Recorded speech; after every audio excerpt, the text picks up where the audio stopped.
Good morning, good morning, good morning. For anyone who doesn't know me, my name is Melissa Ferguson. I am here in Dieppe, New Brunswick. If you are tuning in live or you're catching a replay, tell me where you're from. Leave a little emoji here in the comments. The more engagement we get on these, obviously, the more Facebook pushes it out, the more of you guys benefit from all of this, okay? If you are here catching the replay on YouTube, make sure you subscribe. We're going to be making sure that a lot of content goes up here on YouTube in the coming weeks. We have some really, really big and exciting updates coming. I don't want to speak too soon, but I'm going to manifest this. Like, it's going to happen. My old salon manager back in Ontario, pretty confident she's going to be joining the Balanced Hairstylist team. We have a meeting in about half an hour, 45 minutes or so, to kind of discuss what that looks like. So, not to jinx myself, but like to manifest it, right? Because that's what we're all about.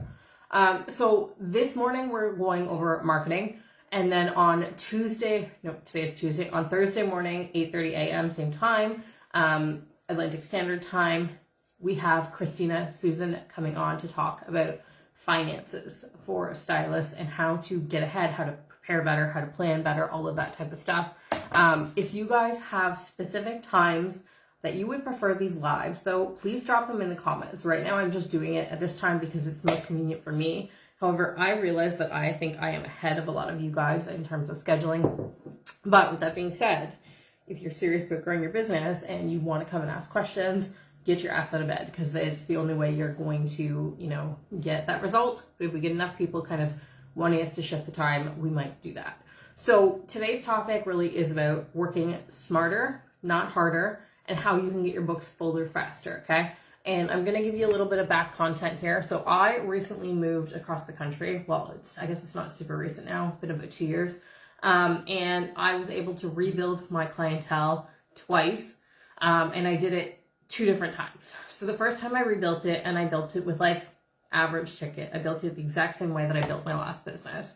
And honestly, I hated it. Like, I couldn't stand the way that I had built my business. And I couldn't stand the industry, okay? I was getting a little bit bitter. And I see so much of this on Facebook groups. I need a second job. I'm not making enough. My clients are spending enough, blah, blah, blah, blah, blah. I see it everywhere. I get it. I lived it. I was that up until like 6 months ago. I understand, okay? But the reality is, yes, times are tight. Yes, people are being more protective of their money, but that's where it comes down to us and our ability and our drive to offer better experiences with more value. But to be able to do that, we need to be paid better. You cannot offer a better experience if you are financially struggling. And I tried multiple times. Trust me, I tried. You can't do it. Like, if you are so stressed about where your next food is coming from or your next meal or blah, blah, blah, how are you going to hire the assistant? How are you going to hire a towel service company? How are you even going to have good coffee, right? Like, all of these things cost money. And value is a perception, and it's about how you frame it, okay? So we're really, this training is for you if you feel like you want more from this industry. You are tired of being tired. You're tired of being broke. You are determined to make things better. You are going to get away from the $25 haircuts. You don't want to work 40 hours a week, because I'm telling you, it's possible. Last week, I did $3,100 and I worked 5 hours, okay? It's possible. And I'm gonna release a little story here, okay? Story time. So 2.5 years ago, when the pandemic was struggling, I hired a coaching company to come in and help me to revamp my salon. And they told me that you need to raise your prices, okay?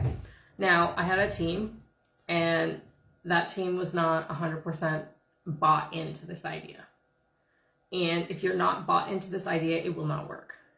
Because if you don't believe the value that you are charging or giving, you are not going to be able to deliver the experience that comes with that value. You are not going to be able to position yourself. You are not going to be able to sell yourself because you don't believe that you are worth that much. You need to do a total shift. So if you are somebody that is open-minded, if you are somebody that is constantly reading, if you are somebody that is constantly investing in yourself, this is a training for you, okay? So what happened when my stylists were not bought in? They were bitter, they were angry, they thought we were scamming people. And what happened? clients felt that way. Clients felt that we were doing funny things, okay? And flash forward, 1.5, 2 years, come out here, build my business, and I'm like, no, this is not what I wanted. So I kind of fired all of those clients. In the first like month and a half of running the business, I was like, no, I don't want to do this. This is not the way that I want to run my business, because I had started with $65 haircuts. Okay, I now charge $125 6.5 months later. And clients were constantly like, oh, that's too expensive. And I was like, okay, like I have to do, 10 haircuts a week to make $650. And I was like, that's a lot of work for not very much money. And I was like, how do I don't have money for Facebook ads at that point in time. So I hired a coach, and she helped me to reframe my value proposition and reframe the services that I'm offering. So one of the first things I did was I cut out anything that was not making me high profit, okay? So I don't do standalone haircuts anymore. Well, I do, but like the price is higher, right? So because of the time that it takes to get a person in my door, situated, wash them, and then do the cut, it's actually not worth it for me, right? So that's why my price is higher. So somebody reaches out to me for a cut. I'm like, okay, so I tend to prioritize full experience packages. So if you do a color with me, your haircut's going to be this price. But if you just do the haircut, your price is going to be this price. So if I'm doing a color, my haircuts are $62.50 because I have to blow dry the hair anyways, right? To do a color. So I know I'm going to add 15 minutes to my appointment slot. Versus if I have somebody come in, I have to wash their hair, cut it, blow dry it. That's going to take me 45 minutes to an hour, okay? So my whole value proposition is off there, and I'm not making the profit that I want to make. I know that I have a base hourly rate of so much that I need to make per hour to actually hit my goals. And by having this number in mind, I can immediately determine, okay, I'm not going to take bangs. I'm not going to do children. I mean, I'll do anything, but I let people know this is not something I typically prioritize. This is my hourly rate. And I'll let them know, it's $125. If somebody wants me to cut their child's hair, it's going to be $125. So it's not very often I have somebody say yes to that, okay? Because that is my hourly operating rate. And then what I do is I stack my tickets and my services so that I know that I'm making minimum $125 per hour, or I think it works out to be like 30. I always have to do the math in my head. So if I'm doing like a 15-minute service, use a calculator here, that I know for 15 minutes I have to charge $31.25. So typically what I do is for anything that takes me 15 minutes, I will charge $40, because then I've given myself some grace period too. So like, for example, I just brought in this, okay? So I know that the service takes me approximately 15 minutes. So I've attached the $40 price tag to this. If they want my split ending treatment, if they're coming in as a standalone, it's $40. If they're adding it to another service, it's $31. Okay? So I framed it in the sense of like the time that takes them to get in the door, down the stairs, into the chair, the quick 5-minute consultation conversation, I'm being paid for all of that. Versus if we're adding this on during a service and talking to them about it while I'm actually doing their color, they're saving money. So I prioritize full service. Okay? Now, we're going to talk about why you're posting on social media, but you're still not getting clients, okay? So the biggest things I see are like posting, I have these last minute appointments available, or I have Tuesday, Friday, Saturday, and I have like 10 appointments available. Or you're posting generic pictures and they're not specifically niche, okay? So the challenge with this is when you come in and you're like, hey, I have these 6 appointments, people are like, oh, I'm just going to wait. Like, I'll book later. Okay? Because you don't look like you're in demand. Versus if you're like, hey, I only have 1 appointment this week, people are going to be like, shit, I need to get on that. Whether you actually have 1 appointment or you have 10, it doesn't really matter. You can still constantly be posting, I have 1, I have 2, like that type of thing. Make it seem a little bit more exclusive. And then through your backdoor email list, you could also have like an exclusive, hey, because you guys are already clients, I give you priority appointments. Like I do actually have these couple available, but to the top of your funnel, it makes you seem very like, oh, I only have this much, right? So it's all about positioning and how you frame it. Marketing is the act of like, obviously you showing up, but if you are not portraying the clients you want to attract, you will also struggle. And I had a hairdresser, bless her soul. She used to come in and she would always be wearing like these leggings, and they were like Disney leggings. Okay, she had like Disney princesses, and they were cute or whatever, but they were like really old and they were really worn and they were faded, and like her hair would always be up in a bun or whatever. And like she was a really gorgeous girl, but you could just kind of tell that she didn't put that little bit of extra detail into her own appearance. Well, when a client walks through the door and they see you and you look frumpy as hell, they're going to be like, I don't. So if that's the way that you're showing up online, that's also kind of the vibe you're attracting, right? So the other day I had a girl who was in a Facebook community and somebody tagged me in her and she was looking for a last minute appointment. So I sent her a DM and I was like, okay, well, what are you looking for? And she sent me this inspo photo and it was like this like fashion blue kind of hair. And it was something that I was like, it's not really like, I enjoy doing fashion colors, but it's not really like something that I like specialize in per se. So I was like, okay, well, I know that minimum that's going to be at least 3 hours, because I'm going to have to cocktail it out. Then I'm going to have to like recolor it. And I even know I'm going to have to go to the store. So I'm going to put that at like 3.5 hours. And I'm sitting here with my calculator doing this. So I'm like, okay, so that's like going to be like minimum $437.50. And then I was like, do I actually want to do this? And I now have this, like, do I actually want to do this fee, which I tack onto everything, because I'm like, like, it's not really going to make a difference to me if I get this or not. So I added that fee onto it because everything I do is custom quoted. So I quoted her $637.50 plus HST. And she messages me back and she's like, oh, like, that's, like, way out of my budget. And I was like, well, what's your budget? And she told me $150. And I was like, immediately, like, red flag. Like, this client has unrealistic expectations. Like, that's what I would charge for like a basic root touch-up, right? And then she was quite negative in the sense that she had told me, oh, you know, I was an addict for a decade and I'm clean now and I want to do something to celebrate. And I was like, oh, that's amazing. And I wanted to celebrate her in that moment. I was like, because that's hard.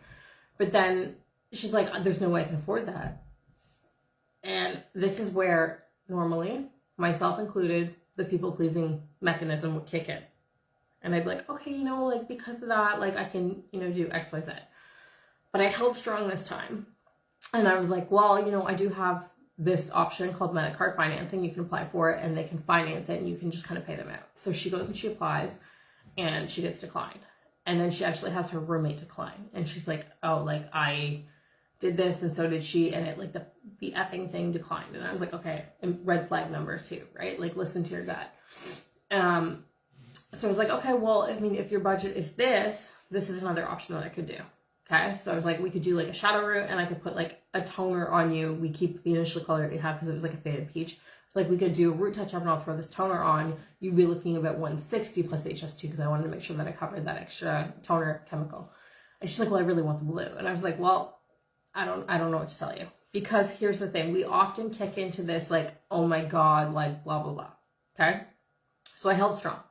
Versus taking the $150, busting my ass, making no money just to like make another human being feel good, which like you still have to do that. And we'll talk about reciprocity in a minute. But so the 3.5, 4 hours that I would have spent doing this project, I then was able to sit here, work on my marketing, work on calling leads, and I actually booked a $1,500 extension install in that time frame that it would have taken me to do her hair for basically pennies.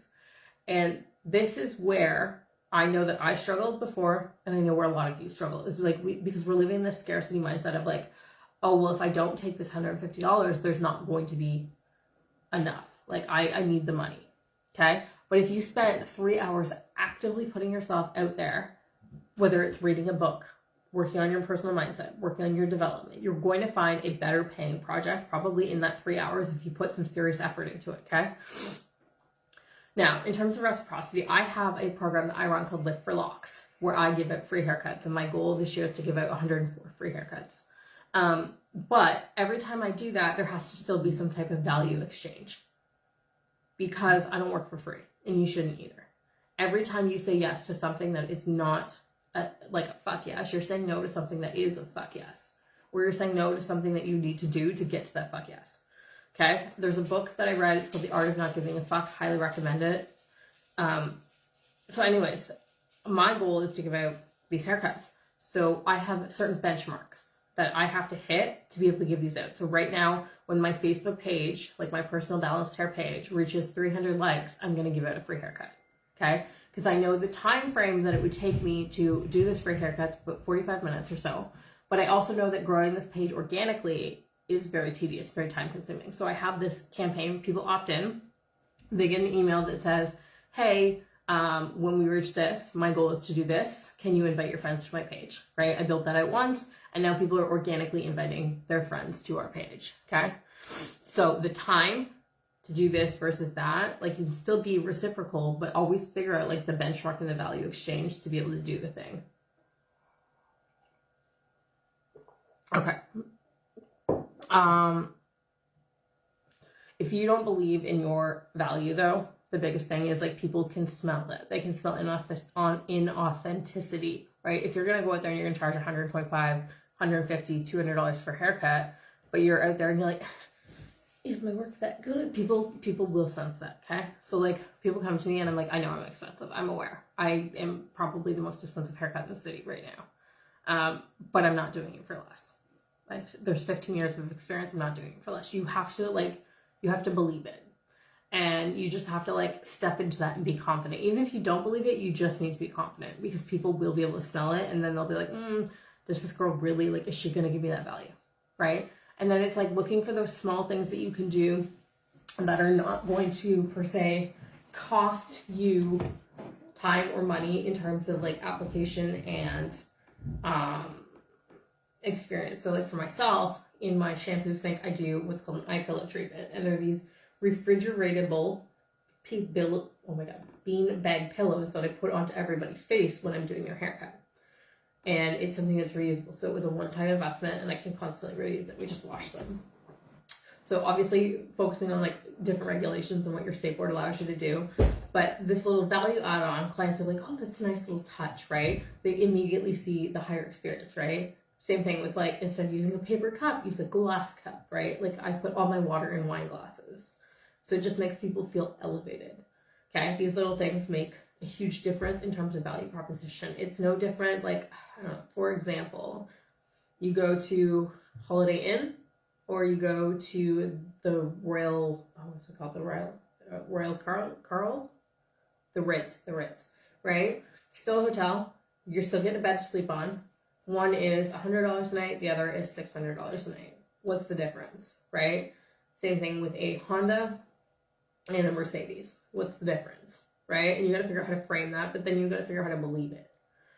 So next we're going to go into, like, the 3 shifts that changed the game for me. So knowing your audience. So when I first got into hair, I used to think, well, everyone that has hair is an ideal client for me. But they're not. Right? They have to be people that you enjoy spending time with. They have to be people that respect you. They have to be people that see your value. So, like, a great example is that girl that I was just talking about, right? Like, she was negative. She was not somebody I wanted to spend my time with. She didn't understand my value. She just wanted it done for cheap. And good and cheap don't go together. You can't provide amazing service if you don't have the budget to. Right? Like, I now have an assistant. She doesn't help me with the hair, but she answers, like, my appointments and all that kind of stuff. I wouldn't be able to pay her to enhance my client experience and enhance people getting in if I didn't charge the prices that I do, right? I wouldn't be able to run the ads that I run without charging the prices that I do, okay? So it really comes down to, like, knowing your audience, though, and talking to them. So for myself, I focus on women that want longer, thicker, fuller hair that don't have a lot of time, okay? And I have both retail products that I sell to help enhance that experience, and then I also offer in-salon experiences that I know my client, and I know that she's busy, and I know that her hair is really, really important to her. So I'm not going around being like, you know, haircuts $25, because she's not going to see the value in that. What she's going to see the value in is, do you want amazing hair, but don't have a lot of time to commit? Here's how I can help. Right? So it's a total shift, right? It's still a haircut, but I do it differently because I prioritize her time. And I prioritize her time by having an assistant that's going to get her in faster, going to fill her spots more. And because I am actually more expensive, I take less clients, which actually means I can get her in faster, right? People pay for speed. People pay for convenience. Building a content system is huge. So using AI and brand architect is super important. So if you don't know your branding voice, it's going to sound robotic. It's not going to sound like you. So for example, I use the brand architect of Rebel and Magician. My branding is edgy, it's direct, it's bold, but it's also got a magical flair to it. And if you are stuck, I can help you kind of figure out your brand architect as well.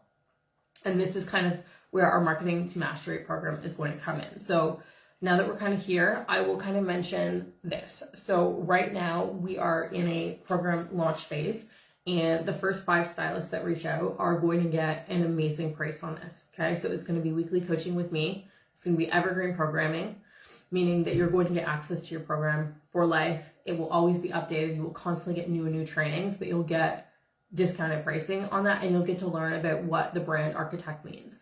Because if you can really enhance what your brand is and make it sound human, you can get it done in 3 times the time, right? But nobody wants that generic chat GPT bullshit with all the emojis, right? When you're learning how to do your marketing, you really need to have that flair where it actually sounds like you, but you're hitting with a hook, right? So if I'm going in and I'm, for example, typing into ChatGPT, write a post about, I don't know, a woman with blonde hair, letting her know that I specialize in blondes. ChatGPT is going to punch out some like generic bullshit type thing where it like, it's going to be like, are you looking for a hairstylist that specializes in blondes? Here's, 6 different things I've done over the years to become a blonde expert. But if you punch in that brand architect and you know who your client really is, it's going to punch out something more along the lines of, are you always in the salon too long waiting for your blonde to process? Because bam, she's immediately invested. She's like, fuck yeah, I'm blonde and I'm tired of 6-hour appointments. And then that's where I can continue to go in and be like, okay, so here's the deal. I've been a licensed stylist for 13 years and I've cracked the code. I understand how to do this faster than anyone else in the neighborhood, and I can get you in and out with better quality results, getting you onto a maintenance plan that makes sense for your time and schedule. Because it's direct, it's bold, it's edgy. And if you have a different architect, we can frame that as well. And I can help you to kind of figure out like who that is. Like, I'm very blunt. I, as a human being, am very blunt. I'm very direct. So I wanted my brand to be that. So when it comes down, so we've got 6 minutes left. And because I've talked too much, we're not going to get through all this, but that's okay. So we're going to go through what you should be posting next on your socials that's going to get better engagement, and then we'll just have to wrap it up. And if you guys want more information on the Marketing to Mastery program, please reach out and we can have a one-to-one conversation to see if you are actually a good fit and you are at the stage of your business as well that I'm going to actually be able to help you, okay? So what you should be posting instead. So you really want to be posting connection content, so like building trust, right? Because anyone can post on the internet.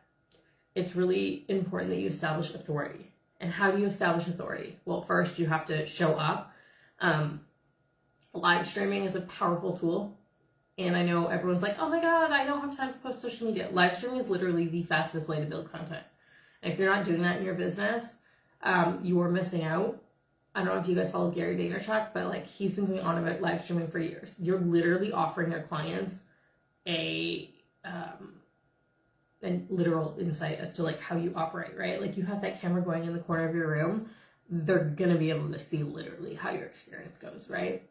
Obviously talking to your clients, making sure that they're okay with this experience happening before they come in, but like this will shift the game for you. Or just having your camera rolling and like literally chopping those clips up. You don't need to be creating content. And I know there's a lot of, content creators out there that are like creating funny content and stuff. And like, if that's your jam and you enjoy doing it, like fine, but you are creating more work for yourself when you do it that way. Repurposing content as well is huge. I don't see enough people repurposing the same clips. And the reality is your audience doesn't actually remember what you posted 3 months ago. You can totally use those clips, especially in stories because they expire. You want to be having things that actually encourage people to leave comments and call to actions. And there's automations now that you can set up. And if you need help with this, this is also something that we can do for you. But there's automations that you can literally have your post and then you can like comment hair in the comments. Well, when somebody comments hair, that's literally them saying, hey, please message me. And I don't see enough hairdressers doing that. If you start to actively outreach to people, it will make a huge difference too. People are inherently lazy. Just because they want to book with you doesn't mean they're going to go all the way up and find your link in bio, okay? But if they can literally just be like, comment hair, and then you can reach out to them, make it as easy as possible for these people to get into your books, okay? Value education, little get readies with me in the morning. Live stream yourself getting ready and just give out the information that people are asking for. Build content around the questions that people are asking. Give them opportunities to ask questions in your story. Give them, like, there's so many little tools now on Instagram, and I'm still trying to, like, master how those all work, but, like, build content based on what people are actually asking. And I became a hair loss specialist because people were literally like, hey, my hair's falling out. Hey, I don't have enough hair on my head. And by doing that and listening to what customers wanted, I was able to actually bring in the right services. And for me, the biggest things I hear are, I want extensions, but up here is too thin. My hair doesn't grow fast enough, and nobody ever does my hair right. So those are pain points that I use in my marketing. Like, I literally will be like, hey, does nobody ever do your hair right? Because those are things that people have literally said to me, and they're going to be like, oh my God, it's like she's reading my mind, right? You're going to build that trust, that authority. You don't need 5 hours a week for marketing. You need maybe like an hour and a half. If you're detailed, you have a plan, and you know what to post and when to post it. But getting your voice down into your branding is going to be one of the most powerful things too, because AI is powerful, but everyone's using it, and everyone's using it incorrectly. So that's where we're going to kind of dive deeper into this brand tonality, because there's so many AI platforms out here. Like, you can use your computer, and you can talk to your computer now, you can talk to your phone, but you don't need to be spending hours making content.